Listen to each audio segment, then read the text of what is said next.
Je vous salue dans le nom merveilleux de Jésus-Christ, notre Seigneur. J'avais dit que la matière était très abondante. C'est pourquoi nous avons eu trop le temps pour parler de la louange. Il y a un point extrêmement important que nous devons aborder absolument. Un point extrêmement important que nous devons absolument aborder. Parce que nous avions annoncé deux types de louanges. Hier, on a évoqué la louange universelle, où toute la création est appelée à louer l'Éternel. Nous avons donné les détails par rapport à la louange dans les épreuves. Parce que c'était un point particulier que le Seigneur voudrait qu'on puisse évoquer. Aujourd'hui, je voudrais qu'on parle de la louange des rachetés. C'est une louange spéciale. Une louange qui sort du lot de toute la création. C'est une louange qui n'est pas exercée par toutes les créatures. La substance qui fait exister cette louange, c'est surnaturel.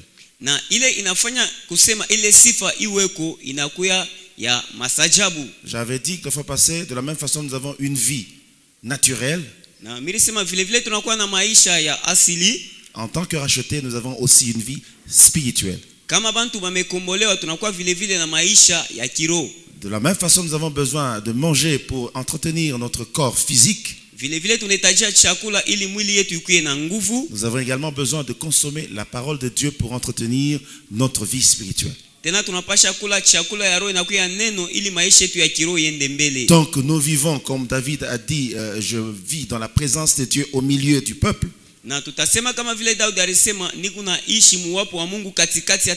Nous avons une vie que nous devons développer. Il y a besoin de suffisamment de provisions surnaturelles de la part de Dieu pour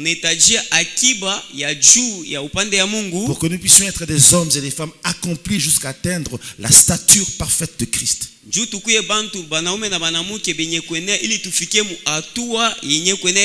Les provisions de cette louange racheté nous sont fournies par l'œuvre de Jésus-Christ à la croix.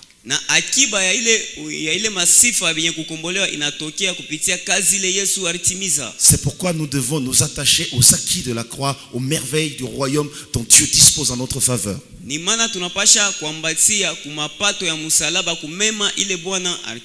Lorsque nous prenons le livre d'Exode, à partir du chapitre 15, vous allez lire.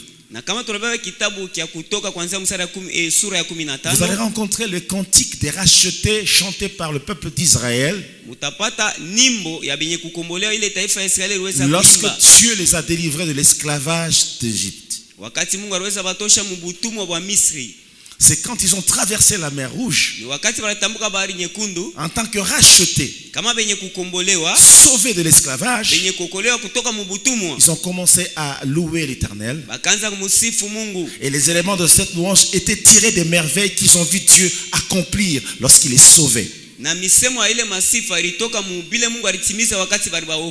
Quand ils étaient encore en esclavage, ils n'ont pas chanté ce cantique. Il a fallu que la délivrance intervint, que le salut intervint pour qu'ils puissent louer Dieu maintenant comme des rachetés.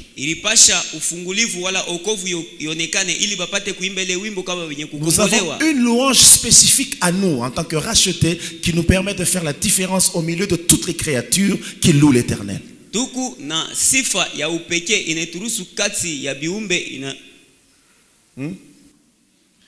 dis, nous avons une louange particulière qui nous concerne, nous les rachetés, et qui nous met en exergue par rapport aux autres créatures qui sont appelées à louer l'Éternel, selon qu'il est écrit que tous ceux qui respirent louent l'Éternel.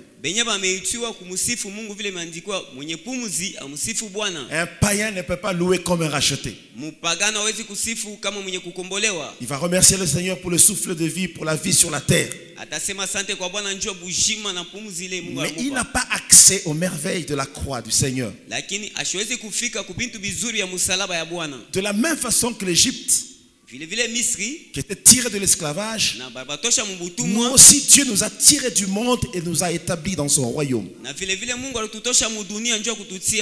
Nous également, Dieu nous a tirés de la mort à la vie.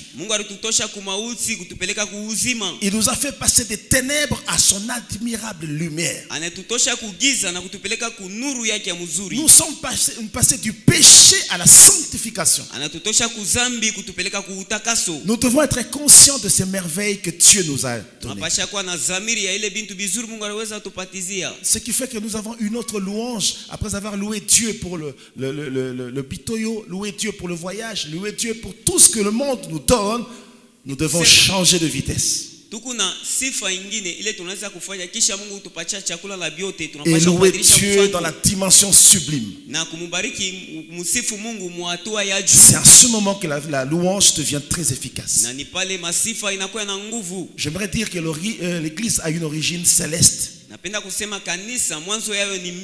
L'église a une origine céleste. Et en tant que chrétien, nous devons savoir nous rattacher à notre source. Notre source est divine, notre source est céleste. Notre vrai modèle est céleste. Jésus est entré au ciel, il a laissé le ciel ouvert pour nous. Donc quand vous louez Dieu comme un racheté, vous rendez grâce à Dieu parce qu'il vous fait jouir des bénéfices de ses merveilles. Parce que nous devons être conscients de notre véritable identité en Christ. Et c'est fort de cette identité que l'Église peut aujourd'hui contrôler le monde, influencer le monde.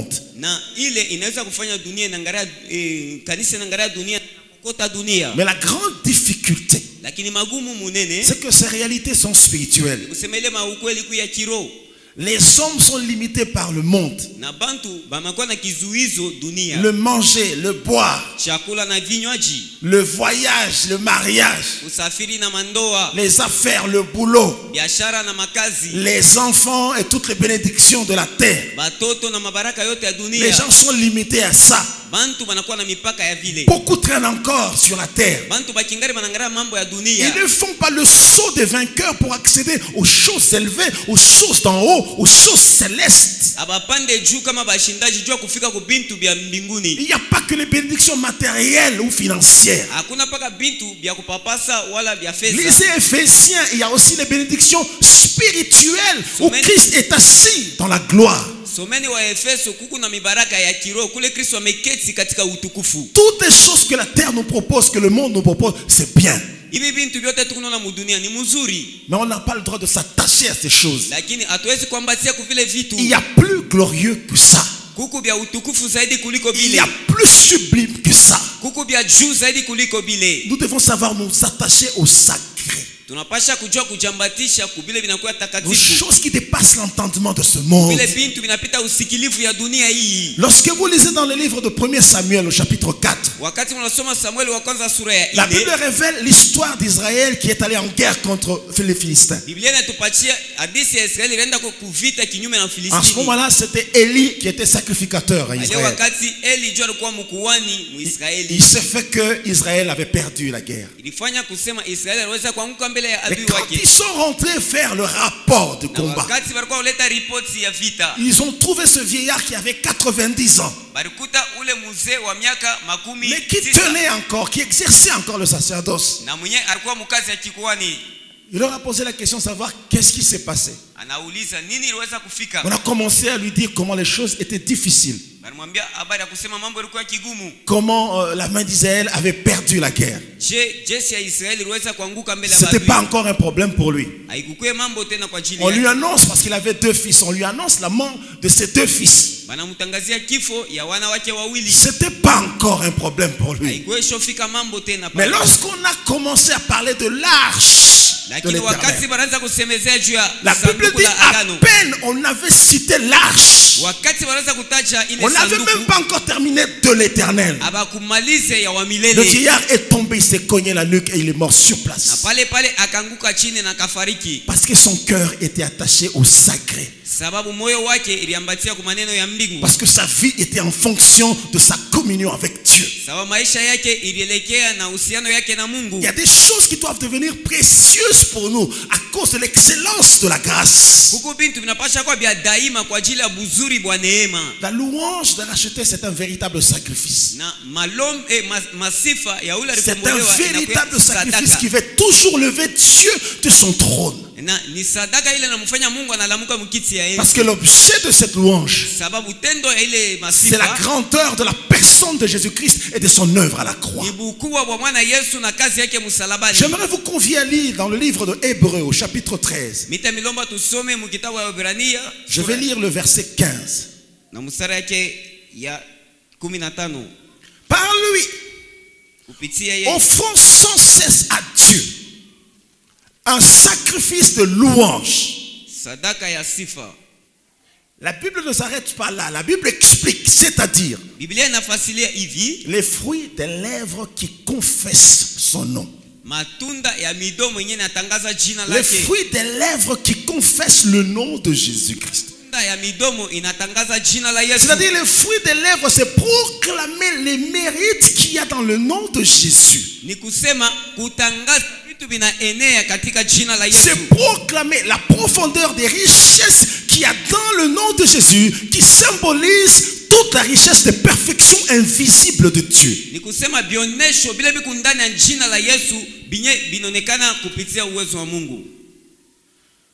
Je dis ceci. Les fruits des lèvres, c'est exalter les mérites qu'il y a dans le nom de Jésus, qui symbolise en soi toute la richesse des perfections invisibles de Dieu. Je veux vous dire que Dieu a tout investi dans le nom de Jésus. La louange devient un sacrifice lorsque son objet exalte la personne glorieuse de Jésus à cause de son œuvre à la croix. Je veux vous dire que Dieu a tout investi dans le nom de Jésus. Toutes les grâces nous sont favorables dans le nom de Jésus-Christ. C'est dans le nom de Jésus-Christ que les écluses des cieux s'ouvrent et que nous avons accès au glorieux. Je veux dire que le diable n'aime pas le nom de Jésus. Il n'aime pas qu'on cite le nom de Jésus quand on est bien avec Dieu. Quand vous n'êtes pas bien avec Dieu, vous pouvez citer le nom de Jésus comme vous voulez. Souvenez-vous des 3 fils de Sheva qui prononçaient abusivement le nom de Jésus. Ils n'étaient pas en contact, en communion, en harmonie avec Dieu. Les démons les ont frappés copieusement. Mais lorsque vous citez bien le nom de Jésus, lorsque vous élevez bien le nom de Jésus-Christ, aucune puissance de ténèbres ne peut résister lorsque ce nom est exalté. Voilà ce qui donne la force et la puissance à notre louange en tant que racheté. Nous devons être conscients de notre position en Jésus. Nous devons être conscients de ce que nous sommes devenus en Christ. Et c'est pour ces choses que nous rendons grâce à Dieu. J'aimerais vous dire que Christ nous a associés dans le chemin de la victoire qu'il a remporté sur le péché et la mort. Je veux vous dire que ce n'est pas pour lui qu'il est venu. Il était Dieu. Il vivait dans la gloire. Toute la splendeur était à lui. Il était la manifestation vivante et puissante de Dieu. Il n'a pas besoin de sacrifice pour le péché. C'était pas pour lui. Au contraire, il s'est dépouillé de toute sa gloire à cause de nous. Mais puisque c'est contre le péché qu'il est venu, puisque c'est contre la mort qu'il est venu, il a pris le soin de nous prendre avec lui. Que nous ne soyons pas seulement témoins, mais participants à sa victoire. Je veux dire quelque chose. Pour vaincre le péché, il devait rencontrer le péché. Or, c'est pour nous qu'il devait vaincre le péché.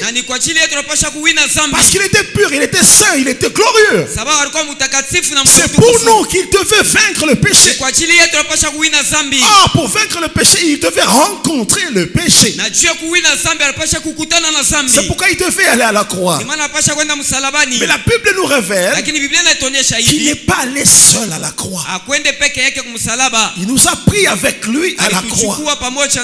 Il nous a amenés avec lui à la croix. Si nous ne sommes pas conscients de cette vérité, nous n'allons pas vivre la puissance de la croix comme il faut. C'est la louange qui nous permet de nous approprier de cette vérité. Je veux qu'aujourd'hui notre conscience accepte que nous avons été crucifiés avec Jésus. Nous allons lire dans le livre de Romains, au chapitre 6, verset 6. Romains 6, verset 6. La Bible dit, notre vieil homme a été crucifié avec lui. Dans Galates 2, verset 20. Galates 2. La Bible dit, j'ai été crucifié avec Christ. Et si je vis, ce n'est plus moi qui vis, c'est Christ qui vit en moi. Ce ne sont pas des vains discours. C'est une vérité qui a vécu. Croyez-moi, Christ nous a pris avec lui. C'est dans les merveilles de son omnipotence. Vous n'étiez pas encore né. Mais le plan de Dieu avait prévu que tous ceux qui viendraient après la suite dans le temps et qui seraient concernés par cette parole, qui croiraient dans leur cœur que Jésus est Seigneur et qu'il est vivant, ils seraient concernés par cette parole. Ce qui fait qu'on n'était pas là, mais on est concerné par cette parole. Ça, c'est l'expression vivante de la grâce de Dieu. Donc ce parcours de gloire pour vaincre le péché et la mort, il nous a pris avec lui. La Bible dit qu'à la croix il est devenu péché. Il a étouffé la force du péché à la croix. Il a vaincu le péché. Et cette victoire sur le péché, c'est à nous qu'il a donné. La Bible dit il a vécu, il n'a pas été tenté par le péché. Mais s'il est devenu péché, c'est parce qu'il a pris ce péché, il a pris la victoire sur le péché, il nous l'a confié. Hier vous étiez un pécheur hors cadre. Aujourd'hui vous êtes étonné du fait que hier vous faisiez des choses horribles. Quelque chose s'est passé dans votre vie. Jésus vous a pris avec lui à la croix. Il vous a attribué la victoire sur le péché qui vous faisait courber la tête pendant longtemps. Aujourd'hui vous marchez tête haute parce qu'il a vaincu à la croix et vous a mené à la croix avec lui. Il faut savoir vous arrêter à un moment donné. Considérez ces choses. Là où vous étiez avant. Et ce que vous êtes devenu aujourd'hui. Il y a certaines personnes qui vous regardent. Ils sont surpris de voir ce que vous êtes devenu. Ça c'est la main de Dieu qui agit dans votre vie. Seigneur, merci parce que je suis vainqueur du péché. Ce que nous proclamons nous fait devenir cela. Quand vous proclamez quelque chose avec votre foi, vous le devenez. Non seulement il nous a menés à la croix, mais nous sommes morts avec lui. Généralement, nous parlons de la mort de Christ. Mais nous nous éloignons de cette affaire. Pourquoi? Nous sommes concernés par la mort de Christ. Parce que nous sommes morts avec lui à la croix. Nous sommes morts au péché avec lui à la croix. Romains 6, verset 7 dit: car si nous sommes morts avec Christ, nous croyons que nous vivrons aussi avec lui. Donc les Écritures attestent clairement que nous sommes morts avec Christ. Si on a été crucifiés, c'est pour que nous soyons identifiés à l'œuvre de Jésus-Christ afin de bien nous en approprier. Voilà les dimensions dans lesquelles nous devons nous engager pour louer Dieu comme des rachetés. Ça ne s'est pas arrêté à la croix. La Bible affirme que nous avons été ensevelis avec Jésus. Nous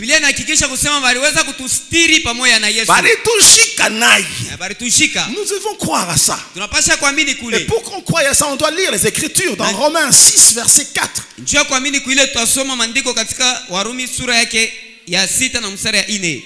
Vous n'avez pas écrit.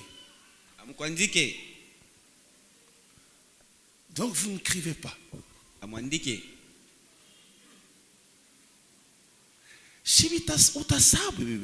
N'est-ce pas que tu peux oublier toutes ces choses? L'une des fonctions de la mémoire, c'est l'oubli aussi. C'est pourquoi Dieu a dit à Jérémie,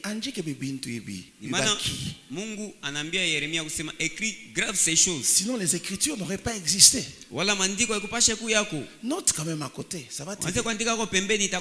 Nous avons été ensevelis avec Jésus. C'est le parcours glorieux du roi qui est venu vaincre le monde. Et il nous a pris avec lui dans ce parcours, c'est pas pour rien. Romains 6, 4 dit: nous avons été ensevelis avec lui par le baptême de sa mort. Il y a des choses que vous pouvez négliger, mais le baptême a une signification profonde par rapport à l'œuvre de la croix, à notre identification à l'ensevelissement de notre Seigneur Jésus-Christ. Qui ne sont pas encore baptisés ici? Nani ule ashabatiziwa paka sasa humu? Chanta. Nyangula mkono yako. Qui encore? Nani mwingine? Ah, nous sommes devant Dieu. Tuko mbele ya Mungu. Nous sommes conduits par l'esprit de vérité. Qui encore? Tumeongozwa na roho ya kweli. Nani? Lève la main, lève la main. Lamusha tu mkono yako. N'aie pas honte des gens. On essaie seulement de t'immerger dans l'eau. Il faut chercher à être baptisé. Ça peut paraître banal pour vous, mais la Bible dit que c'est par le baptême que nous mourrons avec Christ et que nous sommes ensevelis avec lui. Il n'y a pas que ça.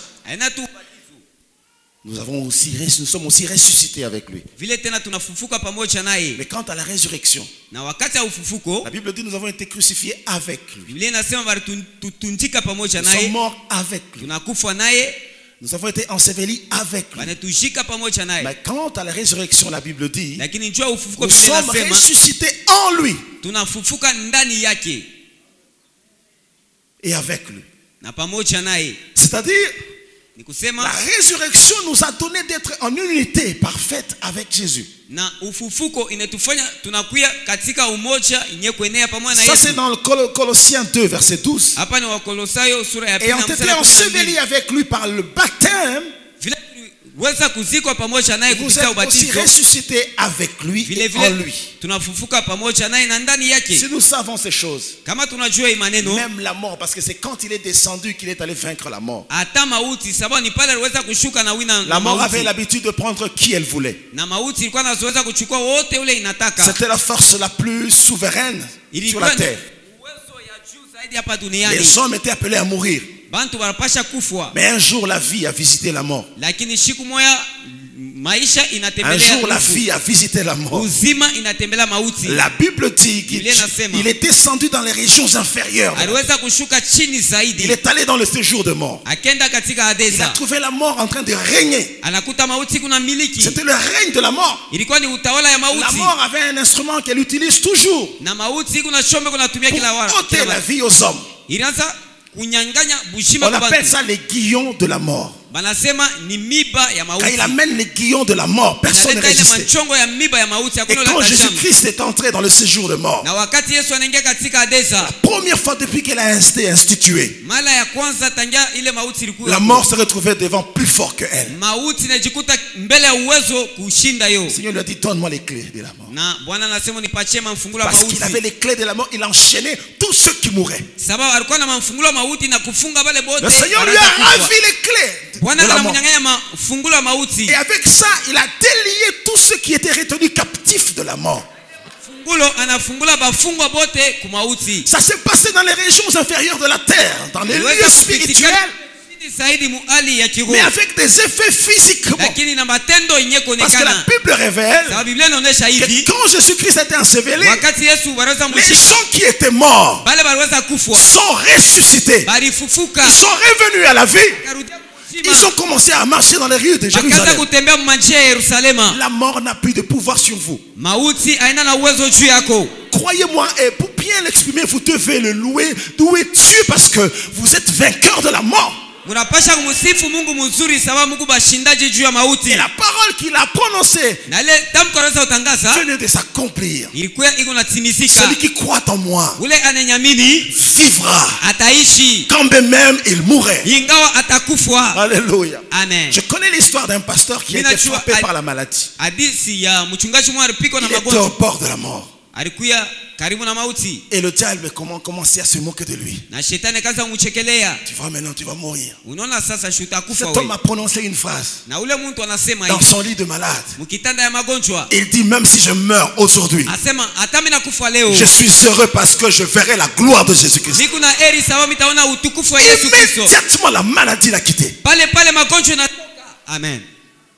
Et l'apôtre Paul a bien compris ces choses. Lorsque vous lisez les Écritures, vous verrez comment il commence à se moquer de la mort. Parce qu'il a saisi la victoire de Jésus sur la mort, qui est sa victoire à lui. Il a commencé à se moquer de la mort. Oh mort! Oh mort! Où est ta victoire? Où est ton aiguillon? Parce que si je meurs, c'est alors que je vivrai dans la gloire. La mort n'a plus de pouvoir sur vous. Vivez comme quelqu'un qui sait où il va. La vie ne s'arrête pas sur la terre. La mort n'est que le début d'une autre vie beaucoup plus glorieuse. Nous devons savoir ajuster notre louange en tant que racheté. Et le Seigneur veut que notre louange ouvre les cieux. Il n'y a que le nom puissant de Jésus, lorsqu'il est élevé en gloire, le sacrifice qui fait lever notre Père de son trône. Louez Dieu parce que vous êtes vainqueur de la mort. Ne craignez pas la mort. La Bible dit, ce que vous craignez, c'est ce qui vous arrive. Ce que vous redoutez là, c'est ce qui vous arrive. Soyez calme. Dans tous les cas, lorsque vous allez là-bas et vous voyez ce qui se passe là-bas, vous allez regretter tout le temps que vous avez passé sur la terre. Croyez-moi, il y a de la gloire là-bas. La Bible dit, si vous n'avez de l'espérance que sur ce qui est sur la terre, alors votre espérance est vaine. Nous devons avoir l'espérance de la gloire. Est-ce que vous me comprenez? Je parle à l'assemblée des justes. Je parle aux rachetés. Lorsque le son de la trompette retentira, vous serez enlevés. Vous devez vivre en fonction de ces vérités. Parce que Christ nous a apporté la grâce. Vous savez, aujourd'hui, nous n'avons pas bien compris le sens de la grâce. C'est un bonheur tellement gratuit qu'aujourd'hui, nous ne donnons pas un sens à la grâce. C'est parce que la patience semble nous présenter un peu la patience de Dieu. Et les gens pensent que puisque Dieu est patient, Dieu devient faible. Non. Nous devons rendre grâce pour la grâce. Généralement, j'aime expliquer la grâce en prenant un exemple de la loi.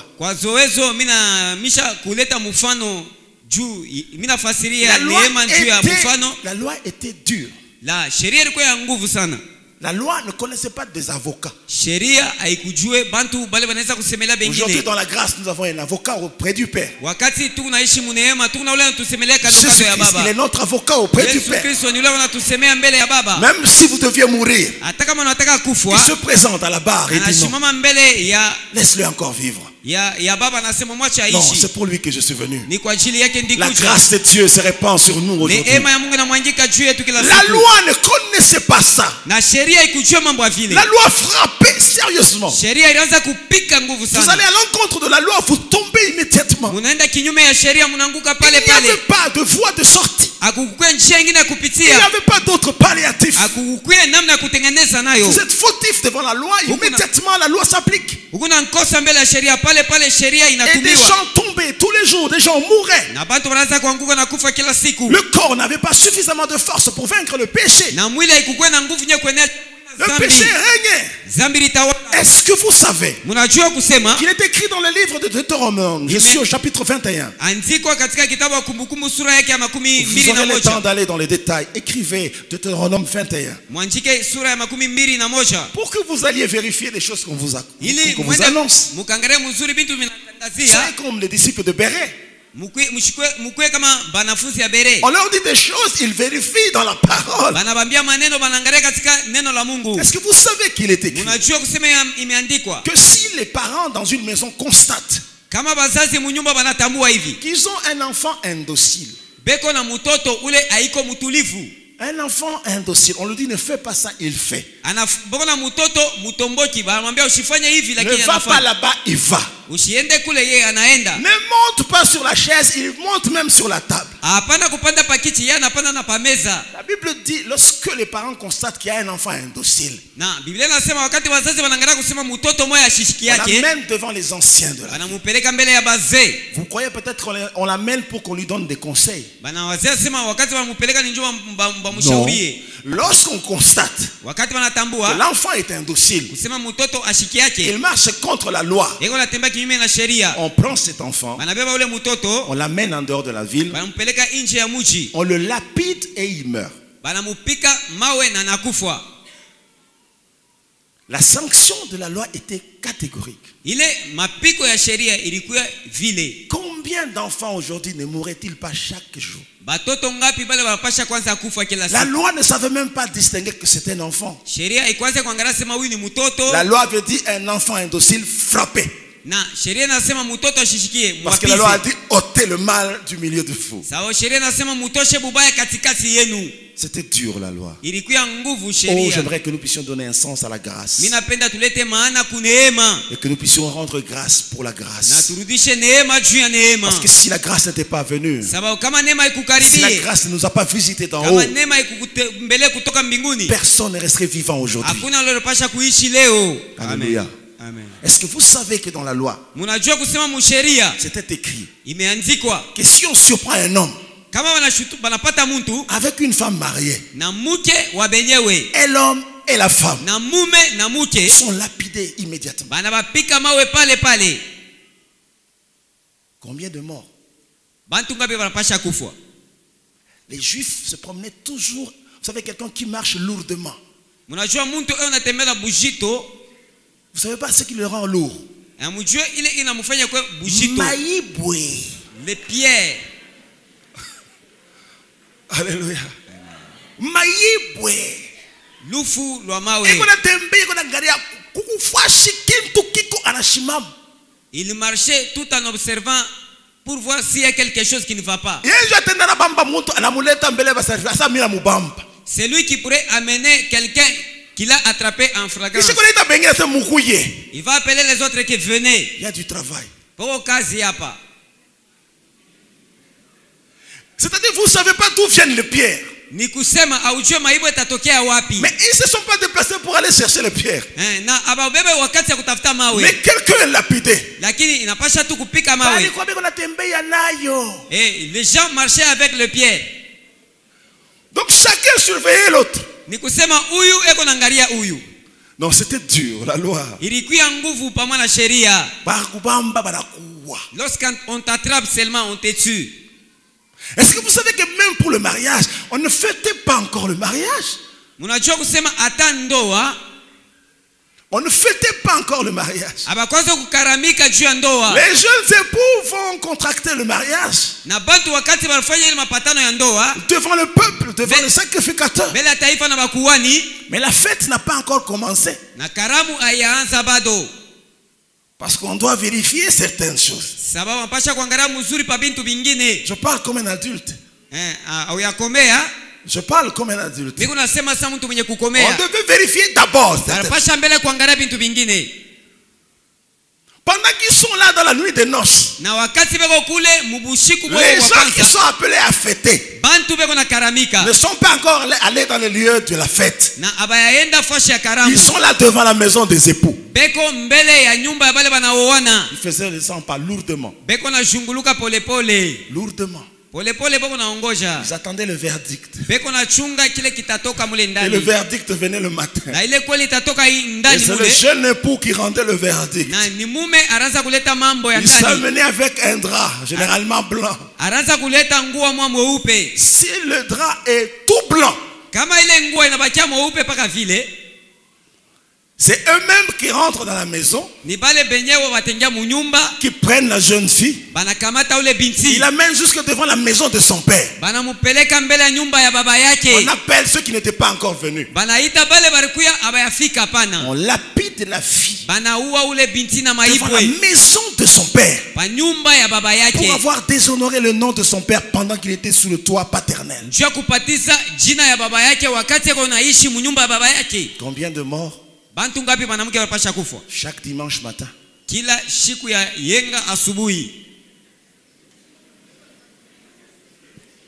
J'ai parlé comme un adulte, hein? Mais si le drap avait une autre couleur, comme le tricot de mon frère ou la chemise de mon frère, la fête commençait maintenant. Les mêmes personnes qui étaient venues pour tuer, ce sont les mêmes personnes qui se mettent à danser lourdement. La loi était Dieu. Le prince de vie est entré dans notre existence. Oh, la grâce inscrit que les choses anciennes sont passées. Toutes choses sont devenues nouvelles. C'est-à-dire, il y a un temps d'arrêt où les choses anciennes, c'est la vie passée, ça n'a plus existé. Quand le Seigneur te regarde, il te regarde désormais autrement, sous l'éclat de sa gloire. Le passé pour lui n'existe pas. Le sang de Jésus a lavé, le sang de Jésus a purifié. Nous devons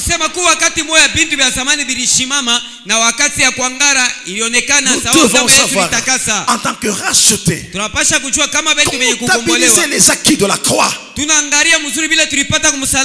Dieu pour ce nom précieux qu'il nous a donné. Il faut qu'aujourd'hui nous soyons de nouvelles créatures. Notre passé n'existe plus. Même si le diable veut te remettre en souvenir ta vie passée, dis-lui, je ne reconnais plus ça. Non, ça c'est pas moi. Moi je suis né de nouveau. Je ne connais pas ce passé. Je ne connais pas ce passé. Alléluia. Amen. C'est pourquoi je vous ai dit l'autre fois, quand il entrait dans la ville, il a trouvé les 10 lépreux. Il s'était frappé par la loi. Les 10 lépreux étaient frappés par la loi. Mais Jésus les a ramenés de leur solitude. Il les a rendus encore dans la vie où ils étaient avant, à cause de la grâce. C'est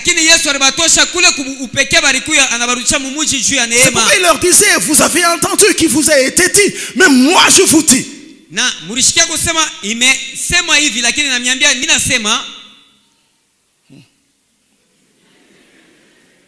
C'est pourquoi il disait, vous avez entendu qu'il vous a été dit.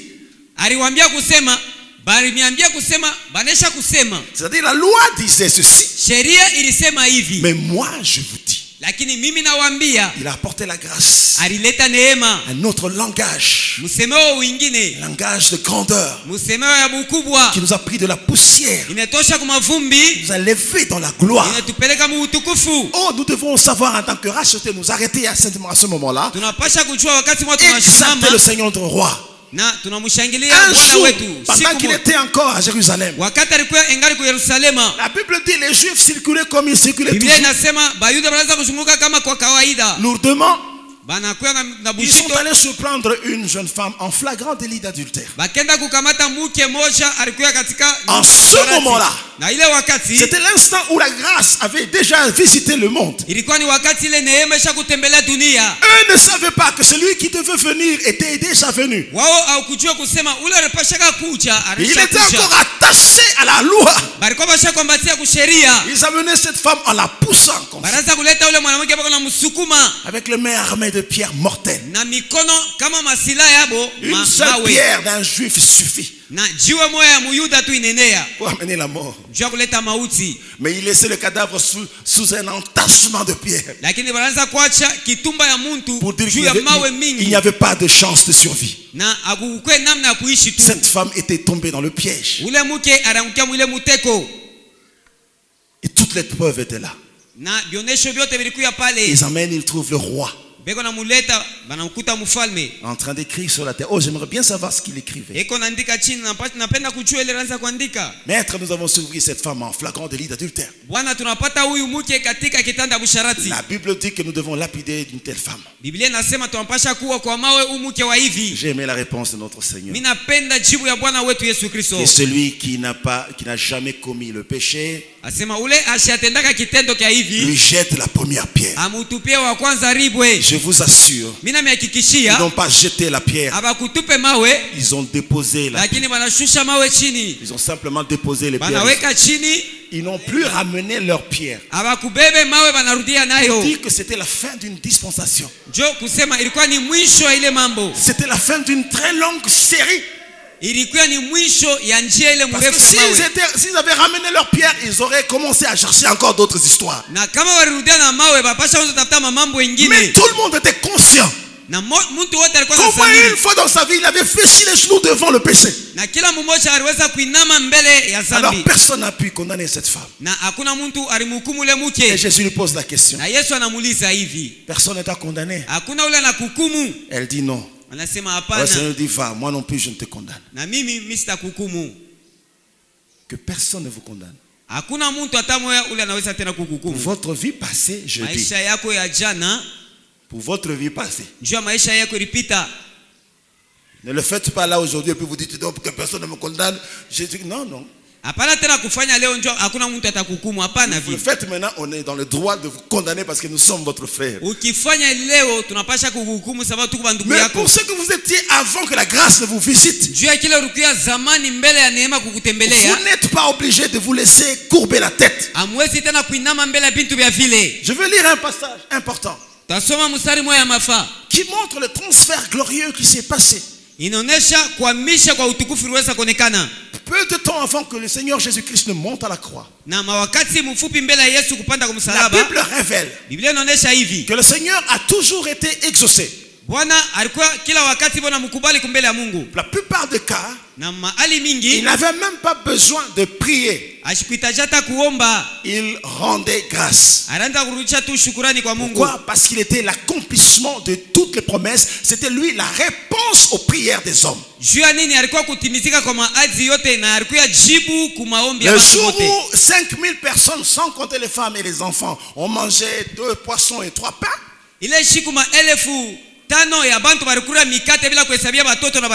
Jésus-Christ n'a pas prié. La Bible dit il a pris le pain et le poisson, il a rendu grâce. Et devant le tombeau de Lazare, il a dit Père, ce n'est pas pour moi que je prie, mais pour eux, afin qu'ils sachent que je suis venu de toi.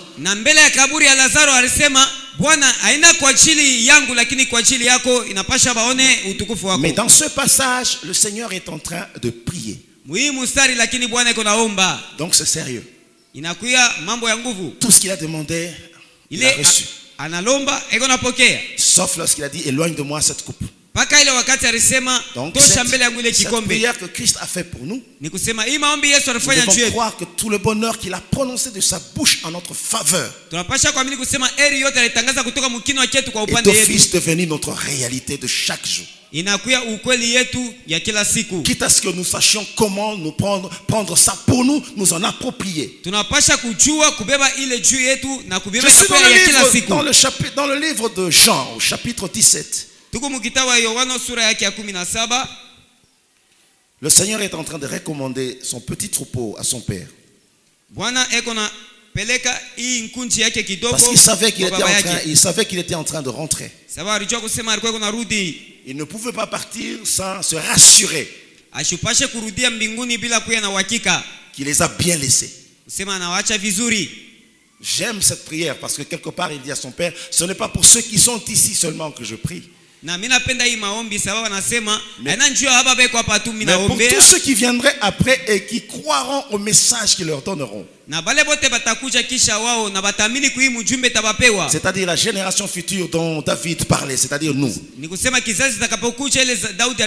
Quand vous lisez le verset 2, il dit, glorifie ton fils afin que ton fils te glorifie, selon que tu lui as donné le pouvoir sur toute chair, afin qu'il accorde la vie éternelle à tous ceux que tu lui as donnés. La vie éternelle. C'est devenu un vocable vain, sans substance pour beaucoup. Je veux dire à quelqu'un que le ciel est réel. Si le ciel est réel, l'enfer est réel aussi. Je connais l'histoire d'une servante coréenne à qui Dieu a fait grâce de visiter l'enfer. Il a écrit un livre puissant, l'enfer est réel. Il a commencé à voir le drame qu'il y a dans l'enfer. Et Dieu lui disait, je te montre ça pour que tu ailles dire à mon peuple de faire attention. Parce que mon retour est déjà imminent bientôt. Il a vu des gens qui n'avaient pas de cheveux. Ils n'avaient pas de cheveux sur la tête. Le feu était tellement fort que la chair se détachait. Les os restaient simplement visibles, la chair tombait.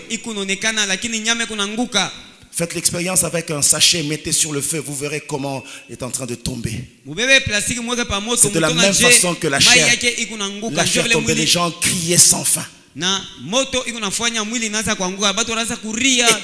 quand il n'y a plus de chair, une nouvelle chair se remet en place et continue à subir la même souffrance. Les gens criaient sans fin.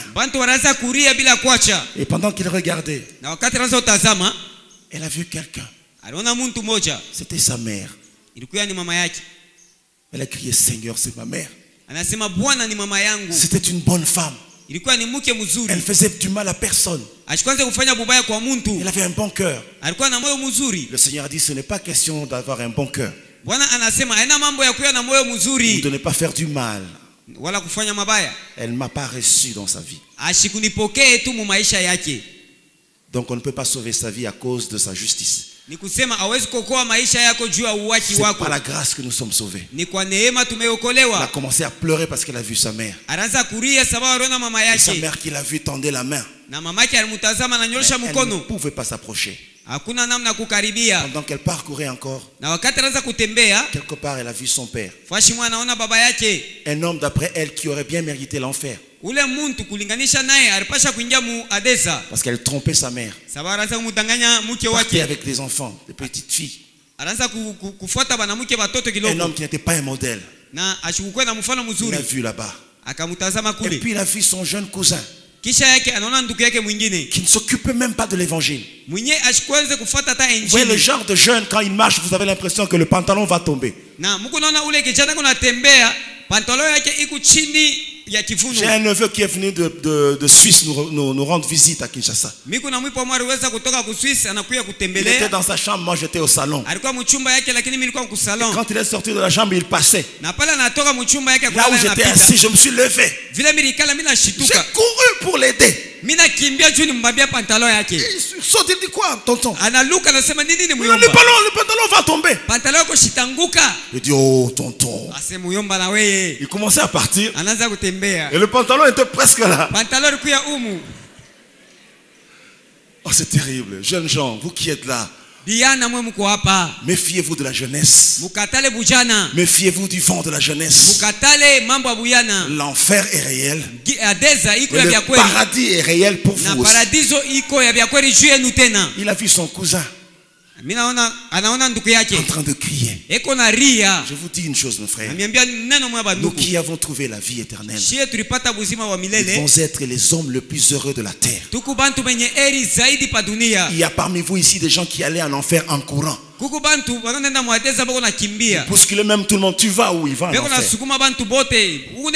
Mais la main puissante de Dieu l'a suivi là où il était. La grâce de Dieu l'a saisi. Il l'a ramené.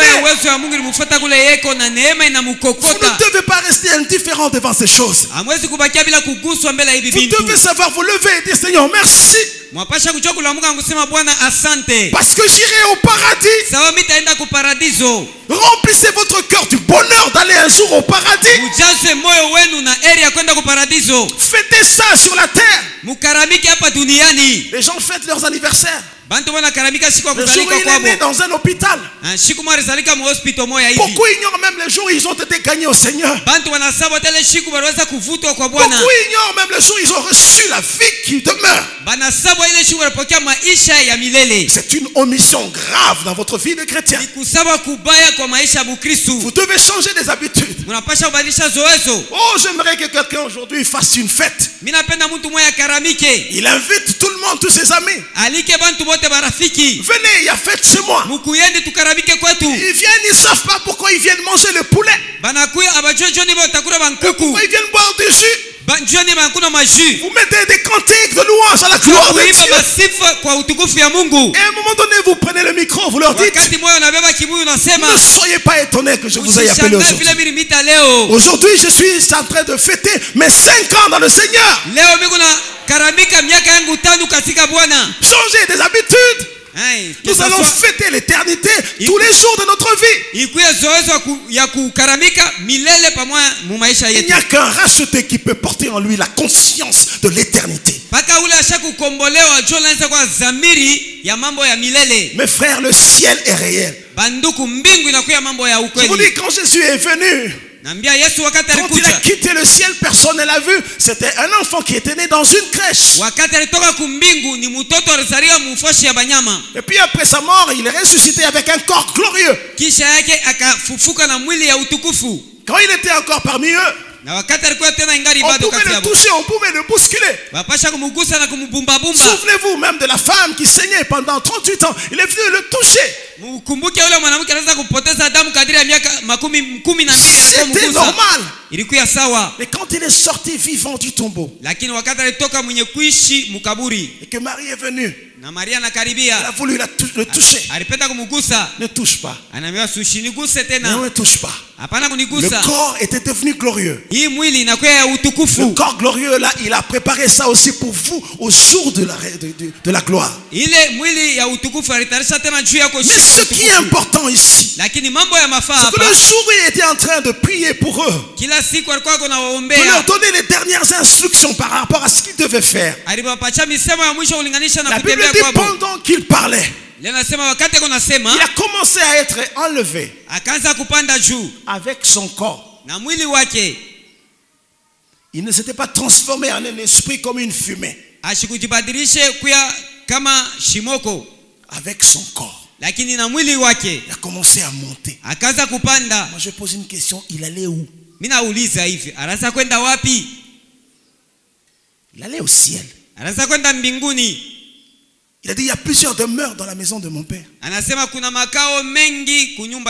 Je m'en vais vous préparer une place. Fait que là où je suis, vous soyez aussi. Les cieux se sont ouverts, ils l'ont accueilli physiquement, corporellement. Il est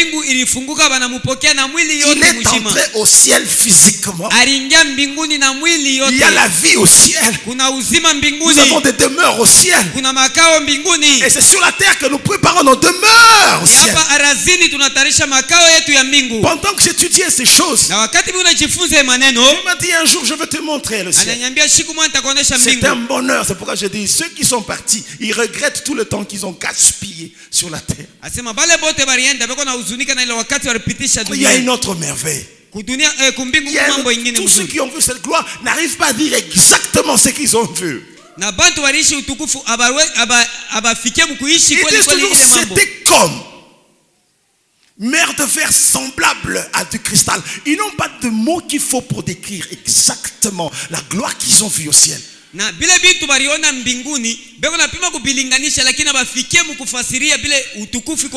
jour-là, pendant que j'adorais le Seigneur, l'Esprit de Dieu m'a enlevé. Mes frères, je suis allé au ciel. J'étais content comme un enfant. Tout de suite je disais, amenez-moi dans mes appartements. On m'a dit non, c'est pas pour ça que tu es venu. Le ciel est réel. Ça a changé ma conception de ma vie chrétienne. J'ai commencé à tout faire pour la gloire de Dieu. J'ai dit ce que j'ai vu, je dois y arriver. On m'a dit, toi assieds-toi là. Je me suis assis. Je regardais les anges. Tu vois quelqu'un qui est âgé de milliards d'années. Il avait l'air d'un enfant de 17 ans. Je regardais dans leurs yeux. Je voyais la lumière de l'amour briller dans leurs yeux. Il y en a un qui m'a regardé. Il a souri. Le simple sourire m'a fait tressaillir de joie. Et puis ils ont amené à manger. Ils m'ont dit, tu vas manger. J'ai commencé à manger les mets du ciel. Je mange, je me dis certainement quand je termine, on va me conduire dans mes demeures. Je termine de manger. On m'a dit, bon ben voilà, maintenant il faut partir. Moi je prends l'autre direction, on me dit non, non. Tu dois rentrer sur la terre. J'ai dit, je ne rentre pas sur la terre. On me dit, tu dois rentrer. Moi je dis, je ne rentre pas. On me dit non, on t'a amené ici pour simplement que tu manges. Parce que le travail que tu vas faire nécessite que tu sois équipé. Tu devais d'abord manger ici ou bien travailler là-bas. Maintenant il faut que tu rentres. J'étais en train de résister. J'ai résisté pour dire que je ne partirai pas là-bas. Je vous assure, ils m'ont chassé avec amour. Alléluia. Amen. Oh, Jésus est Seigneur, croyez-moi. Il a préparé des merveilles pour nous. Nous ne pouvons pas être inconscients de ce bonheur. Et je me suis retrouvé un jour, ce jour-là, dans un quartier de Jamaïque à Kintambo. Du paradis à Kintambo. Et curieusement, ce jour-là, j'ai mangé du pondou. C'est là que j'ai compris qu'il n'y a rien de bon dans le monde. Le ciel est réel. Fêtez l'éternité. Fêtez votre vie éternelle. C'est comme ça qu'il est racheté, célèbre Dieu. On va le faire tout à l'heure. Tout à l'heure, on va louer comme des rachetés. Aujourd'hui, on demande à la chorale de nous préparer des cantiques adaptés à la vie des rachetés. Au verset 3, il dit: or la vie éternelle, c'est qu'ils te connaissent toi, le seul vrai Dieu. Connaître Dieu est une grâce aussi. Nous étions étrangers à l'alliance hier. Aujourd'hui, nous connaissons Dieu. Ça se fête, ça se célèbre. Dieu nous connaît autrement, pas comme les autres créatures. Au verset 6, je vais rapidement. Il dit: je fais connaître ton nom aux hommes que tu m'as donné. Que tu m'as donné du milieu du monde. Ils étaient à toi, tu me les as donnés. Il dit: les hommes que tu m'as donnés du milieu du monde. Ils étaient à toi que tu me les as donnés. J'ai mis longtemps pour comprendre ce passage. Non, j'ai compris que tous les hommes sont à Dieu, n'est-ce pas? Dieu est le Père de tous les hommes. Mais les rachetés devient une propriété exclusive du Fils de Dieu. Lorsque vous lisez la prophétie, la Bible parle de Jésus-Christ comme étant le bon berger, qui en venant prendra les agneaux dans ses bras et les portera dans son sein. La Bible dit: tu me les as donnés du milieu du monde. C'est-à-dire, nous étions dans le monde, il nous a tirés du monde sanctifié, et nous devenons la propriété exclusive de Jésus-Christ. Et comme il n'a pas un autre endroit où nous déposer, il nous a déposés en lui. C'est pourquoi la Bible dit: nous sommes morts avec lui, ensevelis avec lui, mais ressuscités en lui. Vivre le bonheur de sa gloire. Vous êtes les hommes les plus contents de la terre, vous devez le manifester. Nous sommes à Christ Nazaya Yesu. Il faut le bango Nazaya Yesu. Tala. Ona. Il faut comme abisiko zali. Na kama anapenda kukukamata inapasha afike kule wiko. Oyo kalingala. Or bisiko zali. Na pale wiko mutakukumate. Muntu hawezi kufika hapo. Même le diable avec tout son arsenal a fumé. Moya koma bipaye zali yote. Ata shetani anakuwa na jeshi yake yote. Jua afike pale wiko hakuna. Moya liwaye simba yote parce que bomba mikati na bomoi.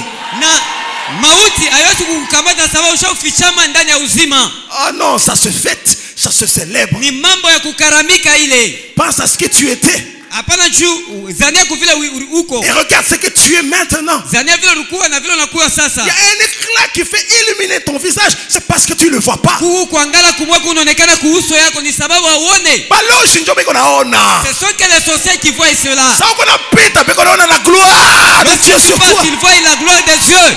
Eh sentaya sakaba. Lisez le verset 8. Il dit: Père, je leur ai donné les paroles que tu m'as données. La puissance de Dieu est dans sa parole. C'est à cause de la puissance de cette parole que nous sommes devenus enfants de Dieu. La Bible dit: à ceux qui l'ont reçu, il a donné le pouvoir de devenir enfants de Dieu.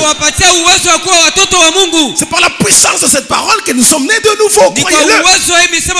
La parole qui transforme, la parole qui régénère, la parole qui restaure, la parole qui sanctifie. Alléluia. Amen. Le Parce que vous lisez dans la loi. Vous verrez que celui qui demeure dans la parole, Dieu augmente même ce nombre de jours sur la terre. La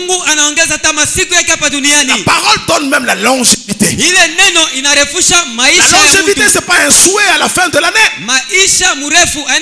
Je te souhaite une longévité. Non. Et demeurez dans la parole, vous vivrez le plus longtemps possible. Combien rendent grâce à Dieu pour la parole? Imagine-toi un peu. On te libère une parole qui change ta vie. Mais il faut s'arrêter et lever la main pour le dire Seigneur, merci. Merci pour ta parole. Le jour où Jésus-Christ a appelé son Père Père, il a suscité la colère des Juifs. Comment tu peux l'appeler ton père? C'est-à-dire tu veux te faire passer pour Dieu aussi. Il dit qu'est-ce qui vous étonne? Parce que j'ai dit je l'ai appelé père. Mais comment Dieu appelle ceux à qui est destinée la parole?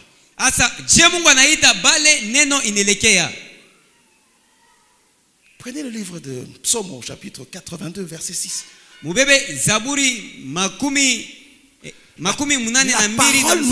La parole de Dieu nous affecte le divin. Ça vous affecte le divin.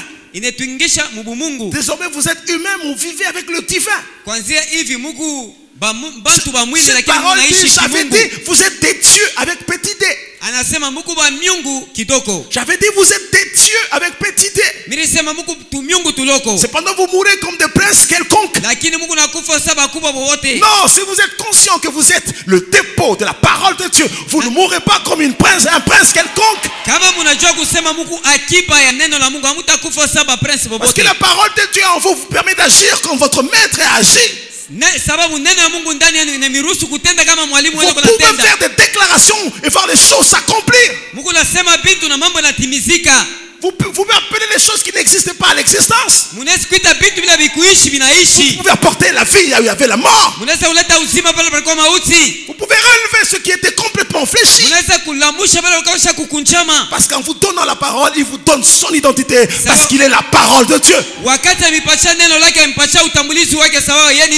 Comprenez ces choses, peuple de Dieu. Révolutionnez votre louange. Louez comme des rachetés. Après avoir loué Dieu parce qu'il vous a donné le souffle de vie. Après l'avoir béni pour la journée qui commence. Après avoir béni pour les enfants qu'il t'a donné. Pour le travail que tu vas aller faire. Après l'avoir béni pour le mariage qu'il t'a donné. Après même avoir béni la nourriture que tu vas manger. À un moment donné, saisi par l'esprit de louange, commencez à élever le nom puissant de Jésus qui a ouvert les cieux sur vous. Inscris votre nom dans le livre de vie qui a fait qu'aujourd'hui vous soyez autrement par rapport à ce que vous étiez hier. Hier candidat à la mort, aujourd'hui vivant dans la gloire.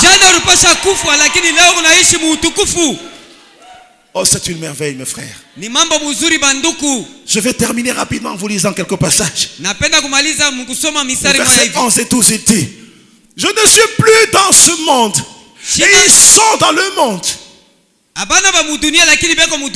je vais à toi, Père Saint. Garde-les en ton nom. Garde-les. Ta protection, c'est pas le... Non, c'est pas ton père qui va te protéger. C'est pas ta mère qui va te protéger. C'est pas l'oncle.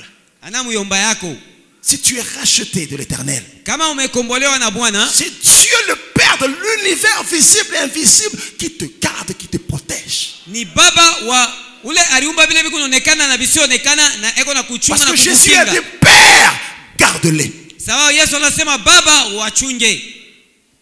Cette protection ne vient pas d'un homme. Il faut avoir des gardes-corps. Mais il est shikubitaria garde-corps atatafuta njia yake yeye mwenyewe. Lorsque ça va barder, les gardes-corps va fuir devant toi. Alléluia. Mais vous avez un maître qui vous gardera. La nuit et le jour, il vous gardera. Si on vous montrait le nombre de pièges qui sont devant vous, et comment il fait pour vous garder, vous allez tout le temps l'adorer et le louer parce qu'il est votre protecteur. Et puis quelque part il dit, afin que tous soient un, comme toi Père tu es en moi et comme je suis en toi, afin qu'ils soient en nous. Moi en toi, toi en moi, eux en nous. Mais ça fait quelque chose de terrible. Nous sommes dans la divinité. Nous sommes dans la divinité. Parce que Christ est Dieu. Il nous a mis en lui. Nous communions avec Dieu. Mais c'est un sujet de bonheur. Et puis il dit, je leur ai donné la gloire que tu m'as donnée. Il a dit, je ne donnerai ma gloire à personne. Ça c'est dans la loi. Je ne donnerai ma gloire à personne. Mais quand Jésus est arrivé, il n'a rien gardé pour lui. Il a pris tout ce qu'il était, en commençant par son identité de fils. Il nous a fait aussi des fils comme il est. Il est l'héritier du Dieu vivant. Il nous a établi aussi héritier du Dieu vivant. Parce que la Bible dit nous sommes co-héritiers avec Christ. Il a pris les paroles qui ont institué la terre. Il nous a donné cette parole. Ne mourrez pas comme une princesse quelconque. Vous êtes porteuse de la gloire, vous êtes porteuse de la parole. Vous êtes porte-parole du trône. Désormais, Dieu vous associe dans ses décisions. Désormais, vous siégez dans le conseil royal. Vous entendez Dieu parler et vous dites aux hommes, ainsi parle l'Éternel. Et puis il dit, je leur ai donné la gloire que tu m'as donnée. La gloire dont Dieu a dit, je ne donnerai ma gloire à personne. Mais nous ne sommes plus n'importe qui. Nous ne sommes plus personne. Nous avons l'identité royale de notre roi. La gloire qu'il lui a donnée, il nous l'a donné la même gloire. Vous devenez des êtres glorieux. Partout où vous passez, l'éclat de la gloire de Christ montre que celui-là appartient à Jésus-Christ. J'aimerais que nous puissions nous lever et que nous puissions exercer cette louange comme des rachetés. Il y a plusieurs sujets en tant que rachetés que nous devons savoir exercer dans notre louange. Nous n'avons pas une louange ordinaire semblable à la louange de tout ce qui vit. Nous avons une louange exceptionnelle. La louange qui fait bouger les trônes de Dieu. La louange qui se présente devant Dieu comme un sacrifice. La louange qui fait lever Dieu de son trône. Parce que cette louange exalte le mérite qu'il y a dans le nom de Jésus. Les démons n'aiment pas le nom de Jésus. Si vous louez Dieu parce que vous avez mangé, c'est bien. Les démons peuvent circuler. On dit merci parce que ça a été, ma course a réussi. Ils sont là, ils circulent. Et ils sont là, c'est pas extraordinaire. Quand vous avez loué Dieu parce que vous avez trouvé une fiancée ou un fiancé, ça c'est normal. Si vous faites pas ça, vous êtes ingrat. Faites-le, c'est bien. Mais ça ne dérange pas les démons. Mais dès l'instant où vous allez contempler les mérites de Jésus à la croix, vous commencez à proclamer la victoire de la lumière sur les ténèbres. Les démons se dispersent. Ils se dispersent, le diable part. Parce qu'ils ne peuvent pas supporter la puissance qui monte dans le nom de Jésus. Est-ce qu'il y a un racheté ce soir ici? Est-ce qu'il y a un racheté ce soir? J'aimerais qu'on dise merci à notre Seigneur. Parce qu'il nous a donné la grâce de le louer comme des rachetés. J'aimerais qu'on lève la voix comme un seul homme. Qu'on lui dise merci pour la louange de racheté. Loue le Seigneur. Alléluia. Élève le nom de Jésus. Dis-lui merci parce que tu m'as appelé à te louer autrement, comme un racheté.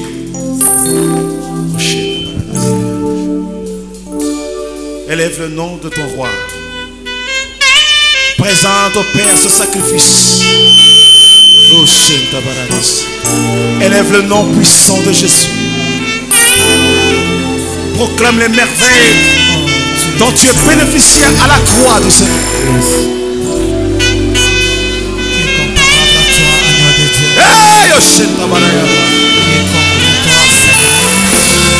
Oh, mataifa yote.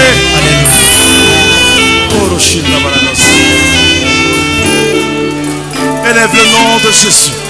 Proclame la gloire du ressuscité. Oh, Yosenda Baya Shakabanako. Nipaka wewe Yesu. Yosenda Baya maisha yangu ni wewe mfalme wangu. Élève le nom de ton roi.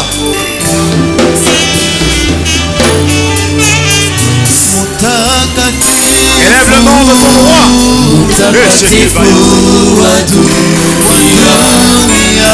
mpaka wewe Yesu, tumaini ya maisha yangu, Bwana ni wewe mfalme wangu. Élève le nom de Jésus.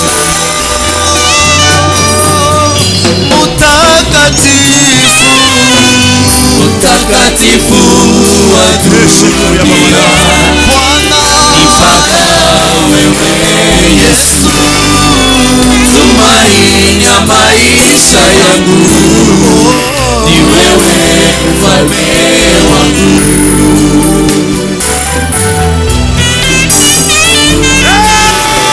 Mpaka wewe Bwana, karibia leo ni mpaka wewe Yesu, maisha yetu ni mpaka wewe Bwana,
Alléluia.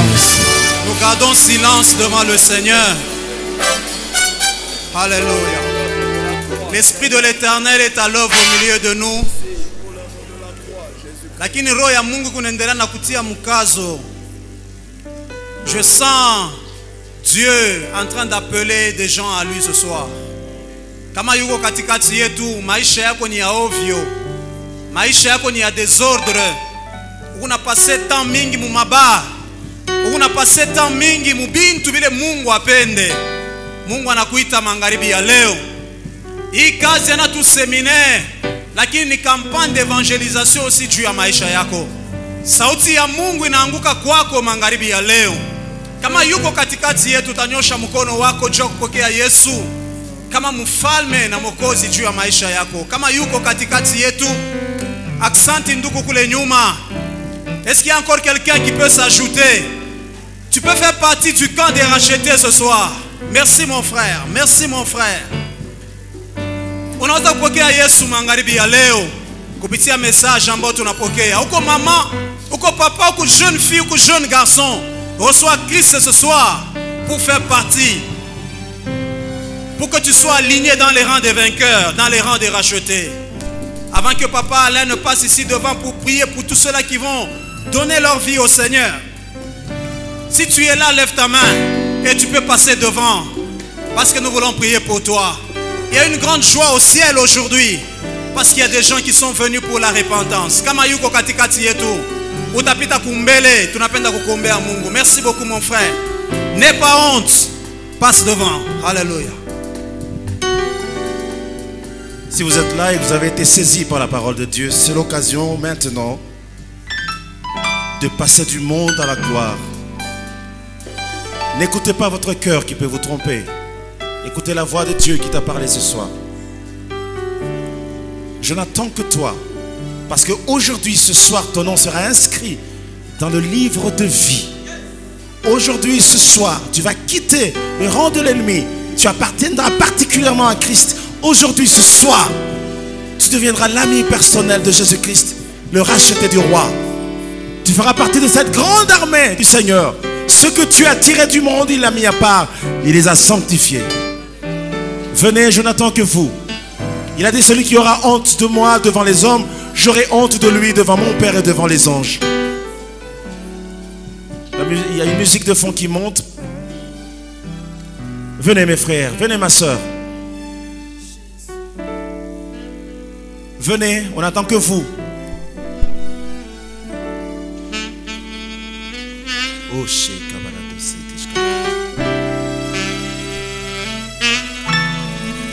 venez, vous qui traînez encore.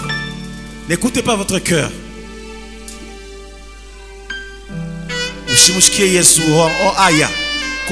Il t'attend. La vie ne t'appartient pas. Les lendemains ne t'appartiennent pas. Tu gères le présent avec lui. Et aujourd'hui, c'est le jour de ton salut.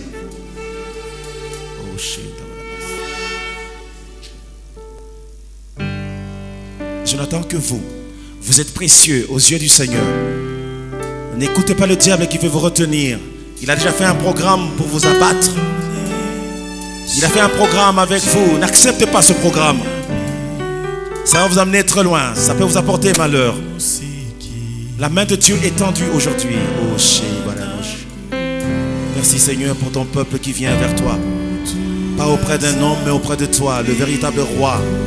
Ils seraient seuls sur la terre, tu serais quand même venu pour eux. Venez, même vous qui êtes dehors. Venez, le temple a été construit pour vous.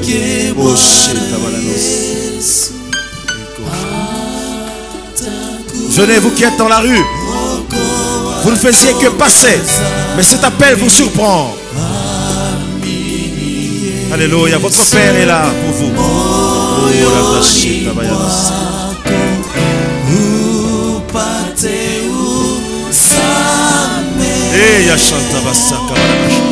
Aujourd'hui, il va pardonner vos péchés. Quels que soient les péchés que vous aviez commis, aujourd'hui, il vous lave de toute souillure.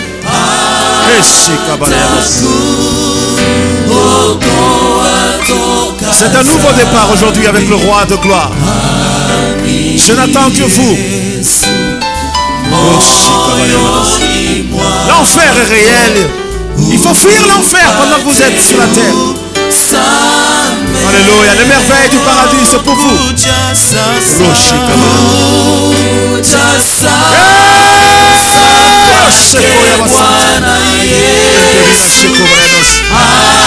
Viens mon frère, viens.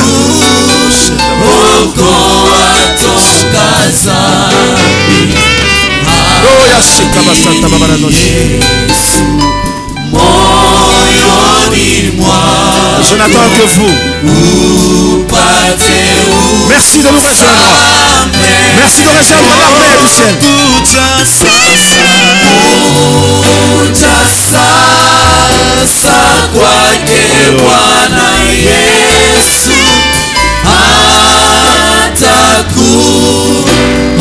Venez, l'ange de l'Éternel n'attend que vous.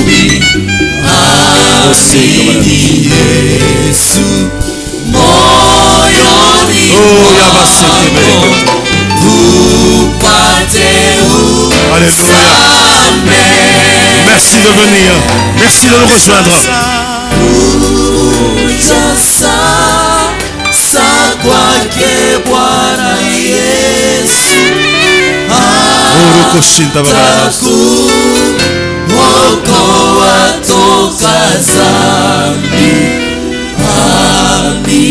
Merci d'être là. Merci d'être là.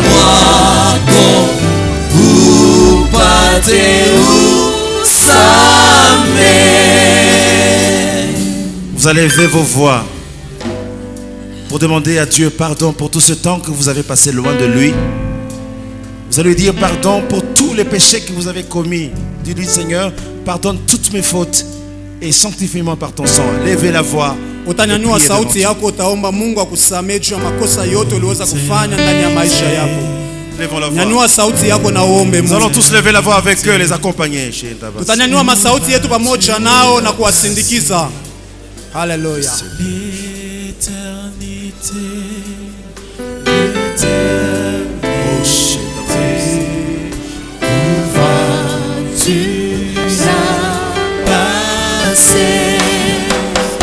Alléluia, l'éternité, l'éternité, où vas-tu la passer? L'éternité, l'éternité, où vas-tu la passer? Demande pardon à Dieu pour tout ce que tu as fait. Pour tous les péchés de ta vie, que Dieu te pardonne. Alléluia.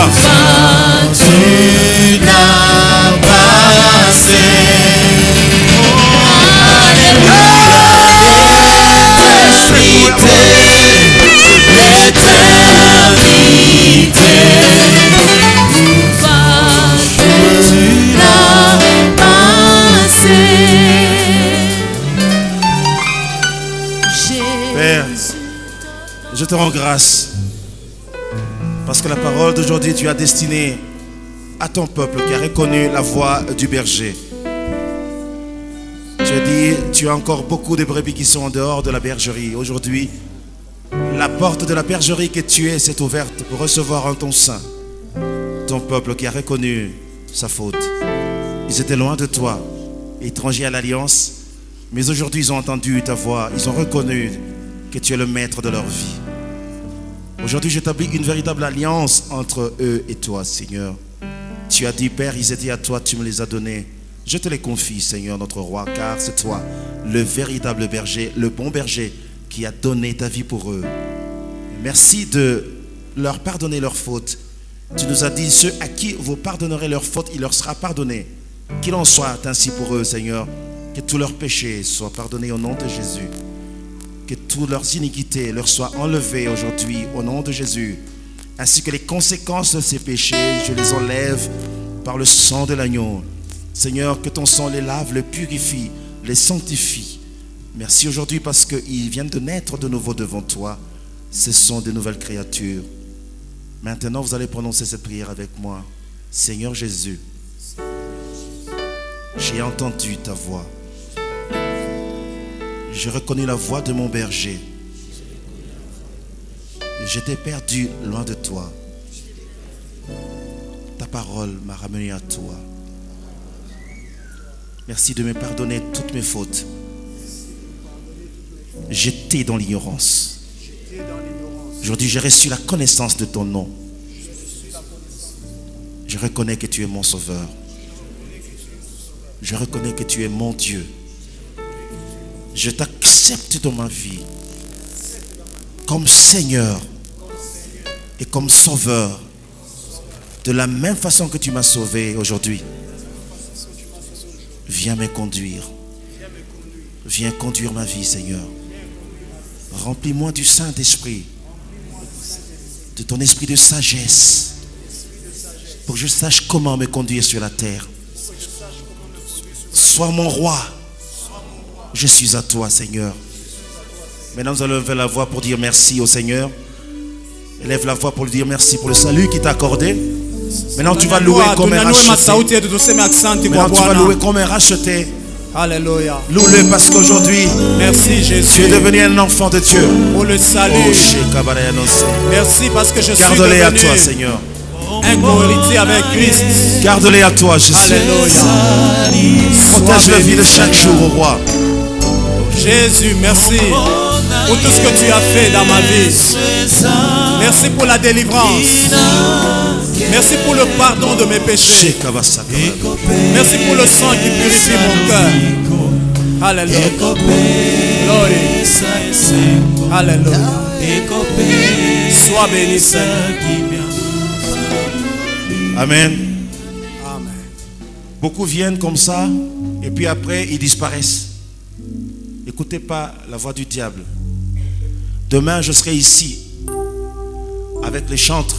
Je vais prendre un temps particulièrement avec vous. J'ai quelque chose à vous dire qui va vous raffermir dans votre nouvelle foi en Christ. Amen. Demain, faites un effort pour venir ici. Je suis avec les chantres à partir de 14h. Je crois qu'on aura 1 heure avec eux à peu près. Juste après, à 15h, je serai avec vous. Je vais garder cette liste. Donnez honneur à votre roi. Venez demain. Que le diable soit dans la honte. Parce qu'il ne mettra plus la main sur vous. Demain, je vais faire une prière qui vous accompagnera toute votre vie. Parce que vous avez choisi la part que le monde ne peut donner. Que le Seigneur vous bénisse. On applaudit le Seigneur. Alléluia. Amen, amen. Nous